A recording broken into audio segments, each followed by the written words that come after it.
سينما سمري كابيزي رابيزي حيلنا للنبت فلتت حبوز دستا سحاب سنيت رفتا نخسر النهار سينما سمري ኣብ ህይወትኩም ሙሉ ጥዕና ኣብ ስራሕኩም ዓወትን ኣሳልጦን ብምምናይ ናብ ናይሎም ዜናታት ስፖርት ክንሰግሪና ዝኸበርኩም ተኸታተልቲ ናይዛ ቻነል ምክትታልኩም ኣይፈለየና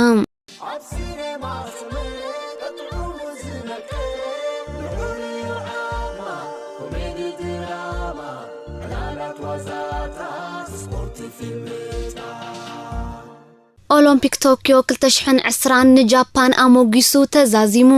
ብሰንኪ ለበዳ ኮቪድ-19 ካብ ዓሚ ናብ ሎማ ዓመት ዝተሰጋገረ ኦሎምፒክ ቶኪዮ 2020 ብስግኣታት ኮሮና ሓያለ ውረደብ ክትዓት ሓሊፉ ዘይከምቲ ትጽቢት ናይ ብዙሓት ወገናት ብዕውት መንፈስ ተዛዚሙሎም እንትርፎቶም ካብ 150 ዘይሓልፉ ብኮሮና ዝተለኽፉ ተሳተፍቲ ስፖርታውያን ገዲፍካ ኩሎም ተወዳደርቲ ካብቲ ሕማም ስግኣት ብዘይብሉ መንገዲዮም ውድድራቶም ኣማዓልቡ ኣብፂሖም እቲ ሕማም ንኸይላባዕ ጃፓን ዝገበረቶ ኣስተዋጽኦ እውን ቀሊል ስለ ዘይነበረ ብላዕለወት ሓለፍቲ ኦሎምፒክ ሙጎስ ኣኽኢልዋዩ እዚ ኩሉ ድማ እቲ ውድድር ኣብ ታሪኽ ኦሎምፒክ ነባር ዝኽሪ ገዲፉ ክሓልፍ ገይሩዎሎም እቲ ብሕጂ ኣብ 2024 ኣብ ፈረንሳ ክካየድ ተወጢኑ ዘሎ ኦሎምፒክ ፈረንሳ ድማ ብኸመይ ክካየድ ሽዑ ዝርአ ክኸውን እዩ እንተታ ነቲ ውድድር ከተእንግተረቑሓ ዘላ ሃገረ ፈረንሳ ኦሎምፒክ ቶኪዮ ኣብ ዝተዛዘመሉ ዕለት 8 ነሓሰ ብምርኢት ናይ ነፈርትን ካልእን ዝተሰነየ ጽምብል ጌራ ተቐቢላቶላ ካብ 23 ሓምለ ጀሚሩ ክሳዕ 8 ነሓሰ ኣብ ጃፓን ከተማ ቶኪዮ ዝተኻየደ ኦሎምፒክ ቶኪዮ 2020 ትማልት ሰንበት ብምዕሩግ ናይ መዛዘም መደባት መጋረጅኡ ዓጺሎም ኣብቲ ውድድር ኤርትራ ብሰለስተ ዓይነታት ውድድራት ማለት ብሽክለታ ኣትሌቲክስን ምሕንባስን ብ13 ስፖርታውያን ተሳቲፎም እቶም ኣብ ውድድር ብሽክለታ ዝተወዳደሩ ኤርትራውያን ዘይናዕ ውጽኢት ኣመዝጊቦም ድሮ ናብ ሃገሮም ክምለሱ እንከለዉ እቶም ኣብ ናይ 3000ን 5000ን ውድድር ኣትሌቲክስ ዝተሳተፉን ደሓን ዝኾነ ውጽኢት ኣመዝጊቦም ውድድሮም ዛዚሞም ናብ ሃገሮም ተመሊሶም እዮም እቶም ተሪፎም ዝጸንሑ ኣብ ናይ 10,000ን ኣብ ናይ ማራቶንን ዝወዳደሩ ደቂ ተባዕትዮን ደቂ ኣንስትዮን ተቐዳደምቲ እዮም ነይሮም ንሳቶም ድማ ብ7-8 ነሓሰ ውድድሮም ዛዚሞም ኣለዉ በዚ መሰረት ኣብ ውድድር ማራቶን ናይ ደቂ ተባዕትዮ ዝተወዳደሩ ኣትሌት ጎይቶኦም ክፍለ መበል 14 ዮሃንስ ገብረ ገርግሽ መበል 22 ዕቑበ ክብሮም መበል 35 ተርታ ክወፁ እንከለዉ ኣብ ማራቶን ደቂ ኣንስትዮ ዝተሳተፋ ናዝሬት ወልዱ መበል 43 ኮኸብ ተስፋ ጋብር ድማ ውድድራ ኣይፈጸመትን ኣብ ናይ 10,000 ሜትር ዝተወዳደረት ዶልሺ ተስፉን ውድድራ ኣዛዚማላ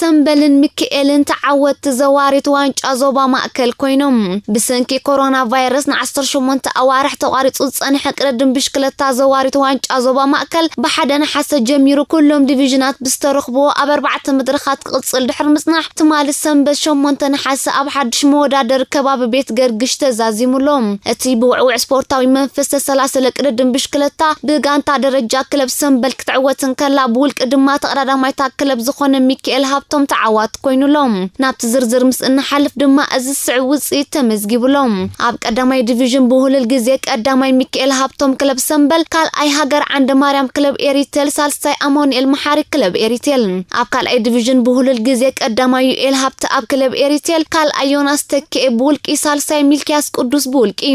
ኣብ ናይ ደቂ ኣንስትዮ ብሁልል ግዜ ቀዳሚቲ ኣድያም ዳዊት ክለብ ደንደን ካልእቲ ሞናሊዛ ኣርኣያ ክለብ ደቡብ ሳልሰይቲ ኣድያም ተስፋ ዓለም ክለብ ዓራግም ኣብ ሳልሳይ ዲቪዥን ብነጥቢ ቀዳማይ ኤቨን የማነ ዲኤችኤል ካልኣይ ፋሲል ተስፋልደት ክለብ ጽንዓት ሳልሳይ ኤቨን ረዳ ዲኤችኤል ኣብ ቀዳማይ ዲቪዥን ማውንቴን ባይ ቀዳማይ ተመስገን ክብሮም ክለብ ደንደን ካልኣይ ናሆም ዘርኣይ ክለብ ሰንበል ሳልሳይ ንያት ርእሶም ክለብ ኤሪቴል ኣዳለውት መደብ ስፖርት ሲነማ ሰመረ ንሚካኤል ሃብቶምን ክለብ ሰንበልን እንኳዕ ሓጎሰኩም እናበሉ ኣብ መጻእ ዝያዳ ዓወት ይምነይሎም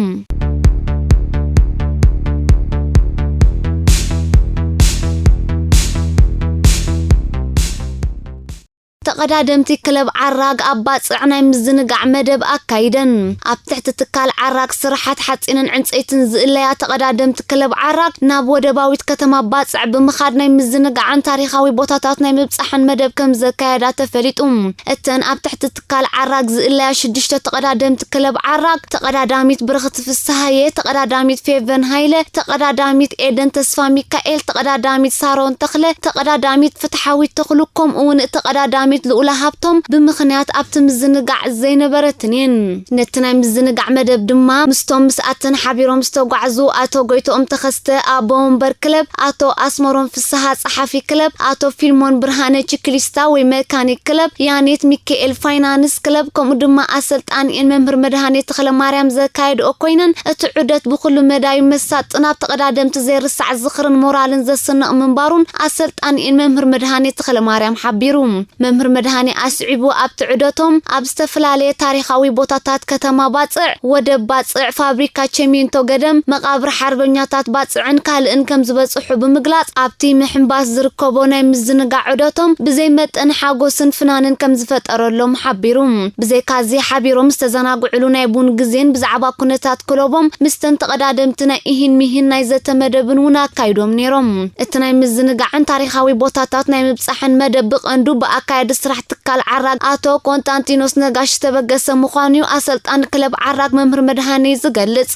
ኣቶ ኮንስታንቲኖስ ነዘን ብትካሎም ዝእለያ ተቀዳደምቲ ብሽክለታ ክለብ ዓራግ ናብ ባጽዕ ብምኻድ ክዘናጋዕን ታሪኻዊ ቦታታት ክዕዘባን ስጉምቲ ዝወሰደ ኸኣ መርኣያ ናይቲ ኣብ መወዳእታ ወርሒ ሰነ ኣብ ዝተኻየደ ቅድድም ብሽክለታ ሻምፒዮን ኤርትራ ተሳቲፈን ዝናኣድ ዓወት ስለ ዘመዝገባ ከም እትብባዕ ተባሂሉ ዝተገብረ ምዃኑ መምህር መድሃኔ ወሲኹ ኣረዲኡ ኩሉ ወጻኢታቶም በቲ ትካል ከም ዝተሸፈነሎም ብምግላጽ ከኣ ንትካል ዓራግ ብሓፈሻ ንኣካየዲ ስራሕ ናይቲ ትካል ኣቶ ኮንስታንቲኖስ ነጋሽ ድማ ብፍላይ ስለቲ ነዘን ጽባሕ ንግሆ ተስፋ ሃገር ዝኾና ደቂ ኣንስትዮ ተቀዳደምቲ ብሽክለታ ከም ዝኣመሰለ ኣተባባዕ ስጉምቲ ምውሳዱ ብልቢ ኣመስጊኑ ኣብቲ ካብ 25 ክሳብ 27 ሰነ ዝተኻየደ ውድድር ቅድድም ብሽክለታ ሻምፒዮን ኤርትራ ተቀዳደምቲ ክለብ ዓራግ ዝስዕ ውጽኢት ምምዝጋበን ይዝከር ኣብ ውድድር ግዜ ኣብ ጁኒየር ተቀዳደምቲ ካልአይቲ ኣብ ውድድር ግዜ ተቀዳደምቲ ዓበይቲ ሳልሰይቲ ኣብ ትሕቲ 23 ዓመት ተቀዳደምቲ ካልአይቲ ኣብ ናይ ጽርግያ ውድድር ጁኒየር ድማ ሳልሰይቲ ደረጃ ብምውጻእ ተሸለምቲ ክኾና በቂዐንን መምህር መድሃኔ ኣሰልጣን ክለብ ዓራግ መወዳእታ ኣብ ትሕቲኡ ዝስልጥና ዘለዋ 6 ተቀዳደምቲ ብመንጽርቲ ብዙሕ ተመክሮ ዘይነበረንን ብዕድመና ኣሽቱ ምዃነንን ከምኡ ድማ እተን 3 ካብኣተን ተምሃሮ ታሽዓይ 11 ክፍሊ ምዃነንን ክርአን ከሎ ዘመዝግብኦ ዘለዋ ብቕዓትን ውጽኢትን ጽባሕ ንግሆ ብዘይ ጥርጥር ተስፋ ሃገር ከም ዝኾና ብምሕባር ደቂ ኣንስትዮ ተቀዳደምቲ ሃገርና ንምዕባይ ዘድሊ ወጻኢታትን ሞራላዊ ደገፋትን እናገበረ ንዝጽዕዝ ዘሎ ትካል ዓራግ ስራሓት ሓጺንን ዕንጨይትን ልዕሊ ኩሉ ድማ ንኣካይድታት ትካል ኣቶ ኮንስታንቲኖስ ነጋሽን ኣብ ትሕቲኡ ዝርከቡ ሓለፍትን ስለቲ ኣብ ልዕሊአን ዝገበርዎ ኣባታዊ ሓልዮቶምን ክንክኖምን ኣመስጊኑ ጻዕርታቶም ኣሓይሎም ነቲ ትካል ፍረ ጻዕሩ ክኸፍልዎ ክሰርሑ ምዃኖም ድማ ብስምተን ተቀዳደምቲ መምህር መድሃኔ ተኽለ ማርያም ገሊጹ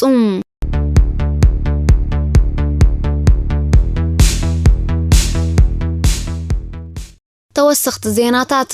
فرنساويت كلب PSG نأكفافالي مانشستر يونايتد بول بوجبا كابرادارا كتوصو أمنا دليت كم زلوا يحبرالهم PSG نتودع 28 عامت بلوز فرنساوي أبز كرمت زكتفرم أبترز بس حقات نبرت ليونيل ميسي نبارسا بهند بدحر مقرافو جنا نبوجبا قديفانا بتا أرجنتينا وكتوقع متى مريض نميس دما بعسران 5 مليون باوند وصعيتات نخلت عامتات كتفرم مس بارسا زرب جميرا لام انت سليت واخ أن بوجبا نمس أمدبك سترزك تقدر مخانا يحبر ميسي بسنبت أب كتما بارسا أبز قبرونا يسنبتا غازيت أو وعلا إنا نبعن إنا تنخنخن كزاربي ترأيوم نبارسا قرفا أبي وتفتسي محاسب وكم زي فلتن كابتا غانتان موسى زوصر وساني أبي وتتزخبد مخانون دما قلي صلوم مس بارسا نعسران حدن عمتا ستقوع زي ميسي نتا غانتا بتقلالا 607 كلتن شطوطات قوطر لان كله 35 عبيت وانا جدما مس أكوينو كعتر كيليوم እዚ ከምዚሉን ኮሎ PSG ሜሲ ከም ፍራም ክትእገድ ዝጠልብ ክሲ ብክኢላታት ሕጊ ባርሴሎና ናብ ኮሚሽን ኤውሮጳ ቀሪቡ ከም ዘሎ ኣብ እስጳኛ እትሕተም ጋዜጣ ማርካ ጸብጺባ ብመሰረታ ጋዜጣ ዶክተር ሁዋን ብራንኮ ዝተባህለ በዓል ሞያ ሕጊ ንባርሳ ወኪሉ ነቲ ናይ ክስ ፋይል ከፊቱ ዘሎ ንሱ ከም ዝብሎ PSG ነቲ ፋይናንሻል ፌር ፕሌይ ዝበሃል ሕጊ ብምጥሓስያ ንሜሲ ከተፈርም እትፍትን ዘላ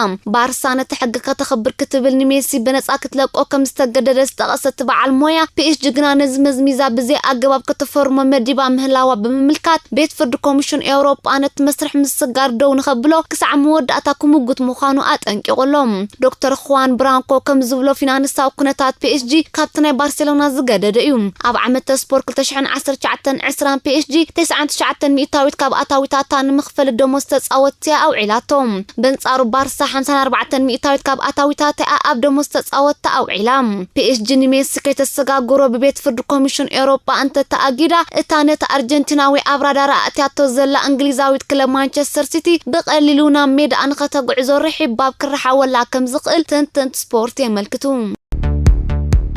ኢንተር ሚላን አንቶኒ ማርሲያል ንምፍራም 50 ሚሊዮን ፓውንድ ሒዛ እንተ ቀሪባ ነቲ ተጻዋታይ ክትለቆድሉ ከም ዘላ ማንቸስተር ዩናይትድ ኣፍሊጣ ማንቸስተር ዩናይትድ ነዚ እተፍልጥ ዘላ እታ ኢጣልያዊት ክለብ ነቲ ወዲ 25 ዓመት ፈረንሳዊ ጥቃዓይና ሜዳ ኣብ ብልቃሕ ከተሰጋግሮ ልዑል ድሌት ከም ዘለዋ ኣብ ዝግለጸሉ ዘሎ እዋን እዩ ዝሓለፈ ዓመት ስፖ ዘውዲ ሴሪያ ኢጣልያ ዝደፍአት ኢንተር ንአንቶኒ ማርሲያል ከም መተካእታ ናይቲ ብቸልሲ ዝምለስ ዘሎ ህቡብ ጥቃዓይ ሮሜሎ ሉካኩ ከተጻውቶ ወጢና ዘላ ኮይኑ ግና ማንቸስተር ዩናይትድ ንሰሙናዊ 200,000 ፓውንድ መሃያ እትኸፍሉ ኣጥቃዓያ ብቋም ክሸጦ ዳኣምበር ብልቃሕ ከተሰጋግሮ ድሌት ከም ዘይብላ ንኢንተር ሚላን ኣነጺራትላላ ኣብ ትሕቲ ኣሰልጣኒ ሶልሻየር ከምቲ ዝድለ ክስለፍ ዘይጸንሐ ማርሲያል ምስ ማንቸስተር ዩናይትድ ናይ 3 ዓመታት ውዕል ተሪፎ ከም ዘሎ ይዝንገረሉ ንኢንተር ሚላን ኮሞተር ኮይኑ ከገልግላ ዝጸንሐ ቤልጂማዊ ጥቃዓይ ሉካኩ ብ97.5 ሚሊዮን ፓውንድ ብቸልሲ ክሰጋገር ኣብ ስምምዕ ተበጺሑ ምህላው ኣብ ዝግለጸሉ ዘሎ እዋን ሕክምናዊ መርመራ ንምክያድ ናብ ቸልሲ ክበርር ተዳልዩ ከም ዘሎ ተሓቢሩ ሉካኩ ናብታ ክለቡ ነበር ከምርሕ ከም ዝደሊ ዝሓለፈ ሰሙን ጋንቱ ብወግዕ ድሕሪ ምሕባርዩ ሳንጡ ጠርኒፉ ናብ ሎንዶን ክፋኖ ተዳልዩ ዘሎ ሉካኩ ኣብቲ ቸልሲ ኣዳልያትሉ ዘላ ውዕል ክታሙ ከንብር እንተኽኢሉ ምስታ ለንደናዊት ክለብ 350,000 ፓውንድ መሃያ እናተኸፍለ ን5 ዓመታት ክጻወት እዩ ቸልሲ ንሉካኩ እንተዳወኒ ናቶ ነት ቦታ ሲኑ ዘሎ ኣጥቃዓያ ታሚ አብርሃም ናብ ዕዳጋ ከተውርዶ ክዝግደድ ዋላ እኳ ክለባት ኣርሰናል ዌስት ሃም ሳውዝሃምፕተንን ኣትላንታን ነዚ ወዲ 23 ዓመት እንግሊዛዊ መንእሰይ ኣብራዳረን እትየንኡ እንተለዋ ቸልሲ ግና ነታ 40 ሚሊዮን ፓውንድ ክትቅርብ ፈቃደኛ ዝኾነት ክለብ ጥራይ ክትህባ ቅርብቲ ምህላዋ ኣነጺራላ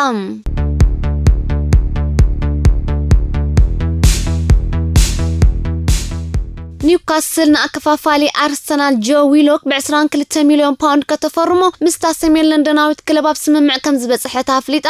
ዝሓለፈ ዓመት ስፖርት ብልቃሕ ምስ ኒውካስል ዝተጻወተ ዊሎክ ኣብ 14 ግጥማ 8 ሸቶታት ከመዝግበላ ብምኽኣል ኣታ ክለብ ብቋሚ ከተፈርሞ ወሲና ኣብዚ እዋን ወዲ 21 ዓመት ኮይኑ ዘሎ ዊሎክ ገና ወዲ 4 ዓመት እንከሎ ናብ ኣካዳሚ ኣርሰናል ተጸምቢሩ እዚ ኣርሰናል ካብ ዘፍርዮቶም ውድሎ ተጻወተ ሓደ ዝኾነ ኣከፋፋሊ ኣብ ትሕቲ ኣሰልጣኒ ሚኬል ኣርቴታ ከምቲ ዝድለ ናይ ምጽዋት ዕድል ይረክብ ከም ዘይነበረ እዩ ዝንገረሉ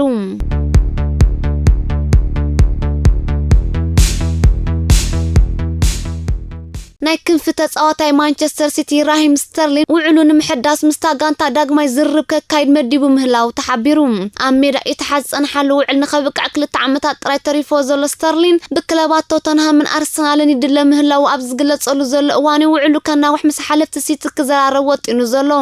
ስተርሊን ምስ ወኪሉ ተባኢሱ ብምህላው ነቲ ዝርብ ባዕሉ ከካይዶ ምዃኑ ዝሕብር ዘሎ ኣቀዲሙ ምስታ ክለብ ዝገበሮ ዝርብ ዘይፍረም ዝዛሙ ዘመልክቱ ጸብጻባት ኣብ ዝብሕጅ ዘካይዶ ናይ መወዳእታ ዝርብ ክሰማማዕ እንተ ዘይክኢሉ ካብታ ጋንታ ዝወጻሉ መገዲ ከናድ ክግደድ ምዃኑ የረዱ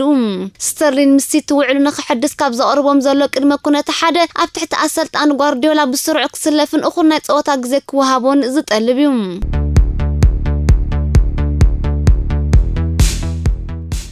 برازيل ኣብ ውድድር ኦሎምፒክ ቶኪዮ ንስጳኛ ረቲዓ ወርቂ መዳልያ ድሕሪ ምዕታራ ገዲም ተጻዋታታ ጋንታ ዳኒ ኣልቨዝ ምስቶም ኣብ ታሪኽ ኩዕሶ እግሪ ዓለም ዝለዓለ ክብሪ ዝተጎናጸፉ ከዋኽብቲ ተጸንቢሩ ኣልቨዝ ምስ ናይ ዝሓለፈ ሰንበት ዓወቱ ደሚርካ ክሳዕ ሕጂ 43 ዓበይቲ ዋንጫ ክዓትር ክኢሉ ዘሎ ነዚ ኣንጸባራቂ ዓወታት ዝድማ ምስ ክለባት ባሂያ ሴቪያ ባርሴሎና ጁቬንቱስ ፒኤስጂ ሳኦ ፓውሎን ኮይኑ ተጎናጺፎም እምበኣርከስ ፍትዋት ተኸታተልትና ንሎሚ ዝበልናዮም ትሕሶታት ዜናታት ስፖርት ኣብ ዝፈጺምና ኣለና ከም ወትሩ ሼር ላይክ ሳብስክራይብ ምግባር ካባኹም ክንጽበ ኢና ብወገና ኣብ ዝክንፋንወኩም ሰላም